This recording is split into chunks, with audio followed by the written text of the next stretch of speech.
සුබ දවසක් කියලා පිළිගන්නා ඔයාලා සියලු දෙනාම Hanora 3D අවකාශයෙන් අරගෙන එන තවත් 3ds Max ටියුටෝරියල් එකකට අපි අද වීඩියෝ එකෙන් බලමු මේ එක් GA එක රොටේට් වෙනකොට ඊට අදාළව අනිත් GA එක කොහොමද රොටේට් වෙන විදිහට හදාගන්නේ කියලා වයර් පැරාමීටර් ඩයලොග් එක හරහා.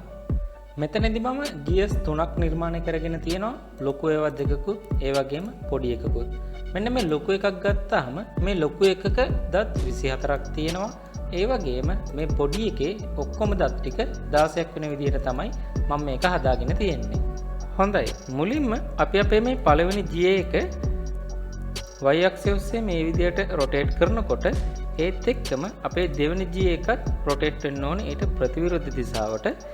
මම මුලින්ම පළවෙනි GA එක සිලෙක්ට් කරලා right click කරලා wire parameters transform rotation y rotation කියන එක ක්ලික් කරනවා. ඊට පස්සේ ඔයාලට පේනවා ඇති wire එකක් ක්‍රියේට් වෙලා තියෙනවා. ඊට පස්සේ මම දෙවෙනි GA එක සිලෙක්ට් කරලා transform rotation y rotation කියන එක දෙනවා. ඊට පස්සේ එන මෙන්න මේ parameter wiring dialog එකේ GA එක rotate වෙනකොට GA දෙක ඒ අනුව rotate වෙන්න ඕනේ. ඒ නිසා මම මෙතන connection එක මෙන්න මේක select කරලා මෙතනින් connect කරගන්නවා.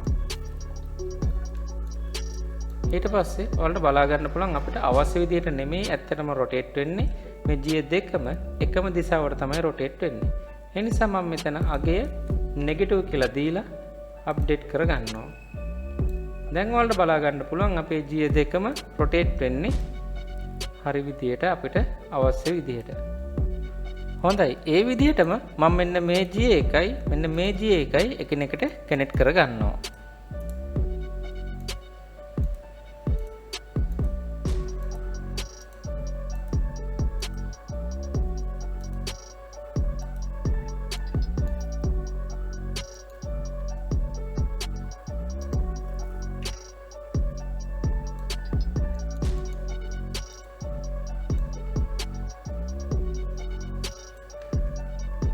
ඔයාලට බලා ගන්න පුළුවන් අපේ GS 3ම දැන් නිවැරදි දිශාවන් වලට රොටේට් වෙනවා. නමුත් මෙන්න මේ ලොකු GA එක සහ පොඩි GA එක ගත්තාම එයාලගේ දත් එකිනෙකට කැපිලා යනවා වගේ බලා ගන්න පුළුවන්. අපි දැන් බලමු කොහොමද ඒක හදාගන්නේ කියලා. එතනදී මෙන්න මේ ලොකු GA එකේ තියෙන දත් සංඛ්‍යාව සහ පොඩි GA එකේ තියෙන දත් සංඛ්‍යාව අපිට ඉතා වැදගත් වෙනවා. මම මෙතන y rotation කියන එක ඉස්සරහින් වැඩි කිරීම ලොකු GA එකේ දත් සංඛ්‍යාව 24යි බෙදීම පොඩි GA එකේ දත් සංඛ්‍යාව දීලා ඊළඟට මෙතනින් අප්ඩේට් කරගන්නවා. අපි දැන් රොටේට් කරලා බලමු අපිට අවශ්‍ය විදිහටම මේ GS 3 එකිනෙකට රොටේට් වෙනවද කියලා. හොඳයි. ඔයාලට බලා ගන්න පුළුවන් මේ ලොකු GA එක සහ පොඩි GA එක අතර රොටේට් වෙනකොට ඒ දත් එකිනෙකට කැපිලා වගේ GA එක දැන් හරි ගිහිල්ලා තියෙනවා. අපිට අවශ්‍ය විදිහටම GS 3 එකිනෙකට රොටේට් වෙනවා.